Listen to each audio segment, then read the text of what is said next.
Hai, Assalamualaikum warahmatullahi wabarakatuh dan salam sejahtera. Apa khabar semua? Sihat?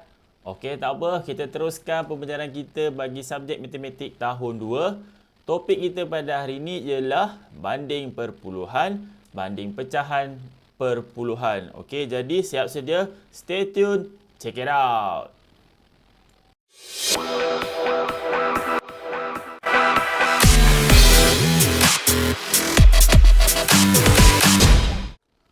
Okey, sekarang mari kita lihat pada standard kandungan. 3.2 perpuluhan, 3.3 pecahan dan perpuluhan. Manakala bagi standard pembelajaran 3.2.6 membanding nilai 2 perpuluhan yang diberi. 3.3.1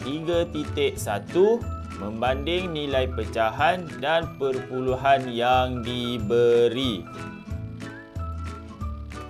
Okey, sekarang kita teruskan.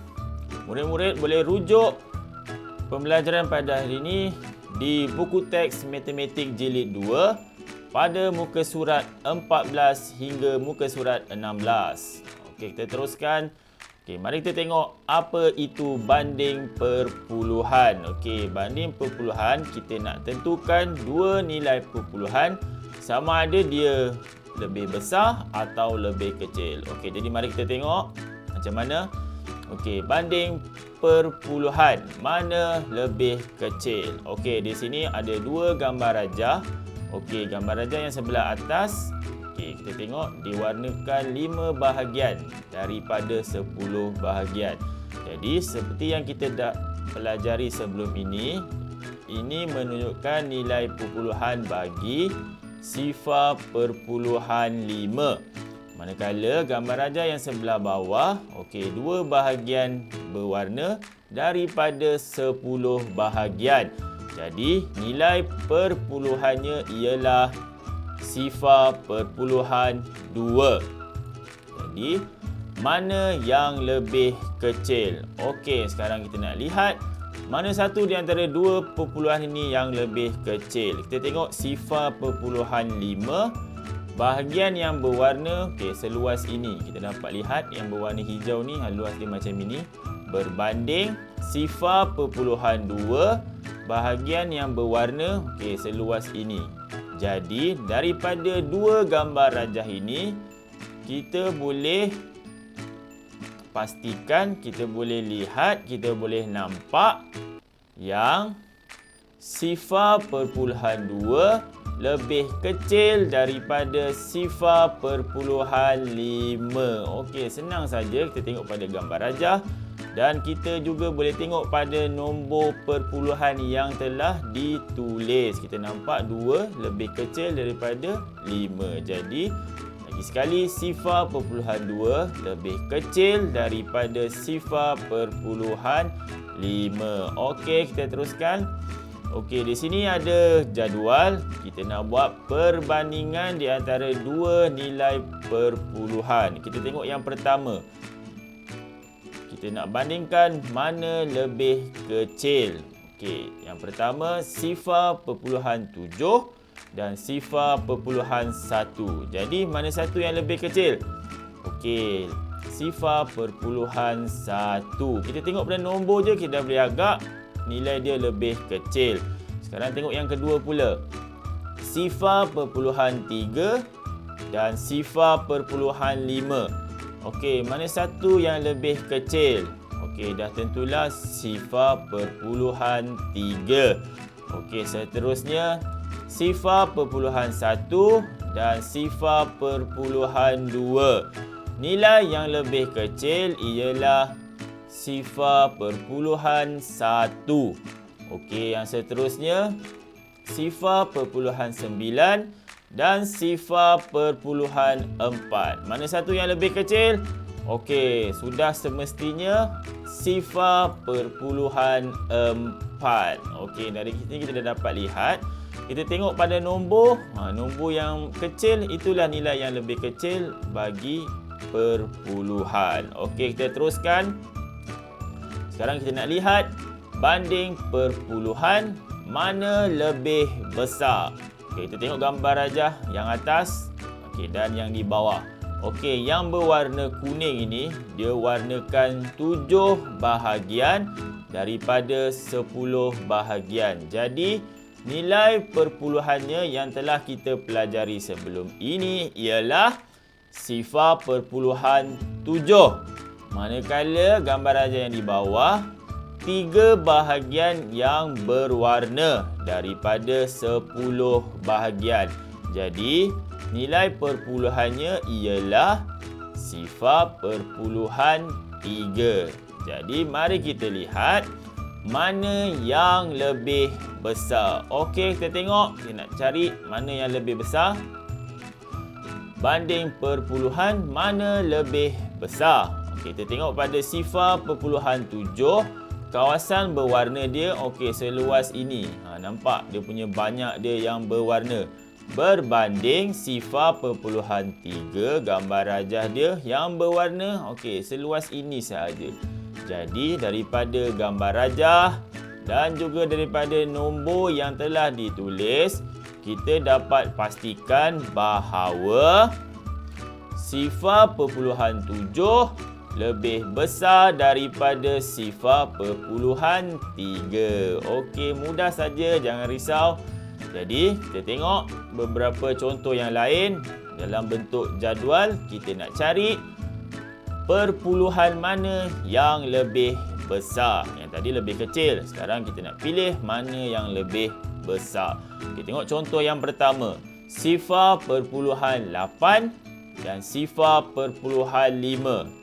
Jadi 0.8 lebih besar daripada 0.5. Sekarang kita tengok contoh yang seterusnya. 0.4 dan 0.1. Jadi 0.4 lebih besar daripada 0.1.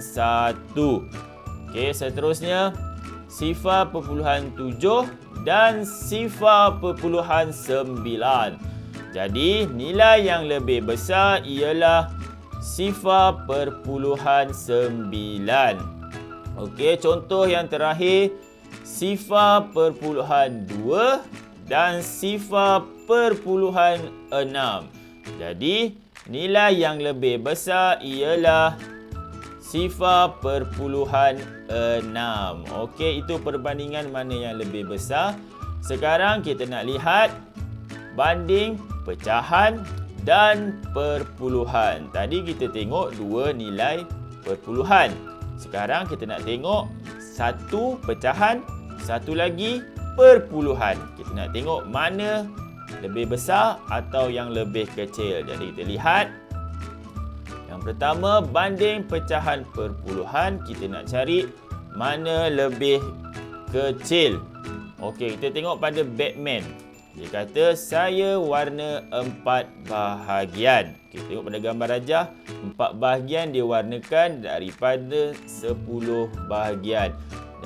Jadi, nilai pecahannya ialah 4/10. Sekarang kita tengok pada Robin pula. Robin kata, saya warna 3 bahagian. Okey, dari gambar rajah kita nampak 3 bahagian berwarna daripada 10 bahagian. Jadi nilai perpuluhan bagi Robin ialah 0.3. Jadi kita nak lihat siapa yang mempunyai nilai yang lebih kecil.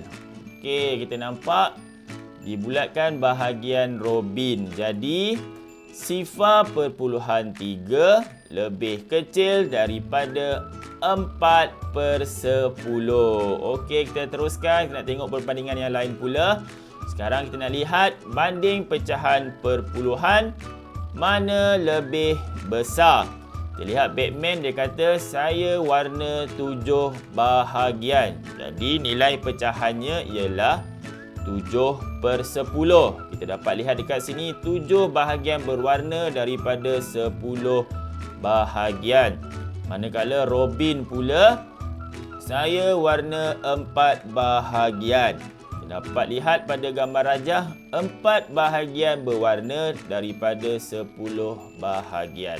Jadi, nilai perpuluhan dia ialah 0.4. Sekarang, dari dua nilai pecahan dan perpuluhan, kita nak tentukan mana yang lebih besar. Kita lihat. Okey, dia bulatkan bahagian Batman. Jadi, 7/10 lebih besar daripada 0.4. Okey, kita teruskan. Jadi, kali ini kita akan guna garis nombor dalam membandingkan nilai pecahan dan perpuluhan. Okey, kita tengok. Ini garis nombor yang telah kita pelajari sebelum ini. Okey, 1/10 sama dengan 0.1. 2/10 sama dengan 0.2. 3/10 sama dengan 0.3. 4/10 sama dengan 0.4. 5/10 sama dengan 0.5. 6/10 sama dengan 0.6. 7/10 sama dengan 0.7. 8/10 sama dengan 0.8. 9/10 sama dengan 0.9. Okey, sekarang kita tengok yang pertama. 2/10 di sebelah hadapan, yang di sebelah belakang 0.8. Kita nak tahu jawapan dia lebih besar atau lebih kecil, kita lihat pada nilai yang sebelah hadapan. Jika nilai sebelah hadapan jadi lebih besar daripada yang belakang, dia jadilah lebih besar. Jika nilai di sebelah hadapan kecil berbanding yang belakang, jadi jawapan dia kita akan tulis lebih kecil. Jadi kita pergi yang ini 2/10 dan 0.8. Jadi kita lihat kat sini 2/10, yang ini 0.8. Jadi jawapan dia yang tepat 2/10 lebih kecil daripada 0.8. Sebab 2/10 ni kecil. Dia berada di sebelah hadapan. Okay, sekarang kita tengok contoh yang seterusnya. Contoh yang seterusnya pula. Okey, 0.7 di sebelah hadapan dan 5/10 di sebelah belakang. Jadi ini 0.7, yang ini 5/10. Jadi kita dapat pastikan yang 0.7 ini nilainya lebih besar daripada 5/10. Okey, kita pergi yang seterusnya. 0.9 di sebelah hadapan, sebelah belakang 1/10. Kita tengok pada garis nombor, ini 0.9, yang ini 1/10. Jadi kita dapat lihat di sini bahawa 0.9 lebih besar daripada 1/10. Okey, sekarang kita tengok contoh yang terakhir pula. Di sini 3/10, yang di belakang 0.3. Okey, kita tengok pada garis nombor. Ini 3/10, yang ini 0.3.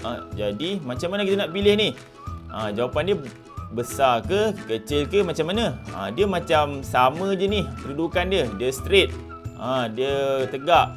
Jadi bila macam ini, jawapan yang paling tepat yang kita akan tulis ialah 3/10 sama dengan 0.3. Okey, itu saja perkongsian cikgu pada hari ini. Sebarang soalan boleh terus tanya pada cikgu. Jangan risau, cikgu akan cuba bantu sedaya upaya. Murid-murid juga boleh tonton video ini berulang kali. Okey, that's all for today. Terima kasih, thank you. Assalamualaikum, bye-bye.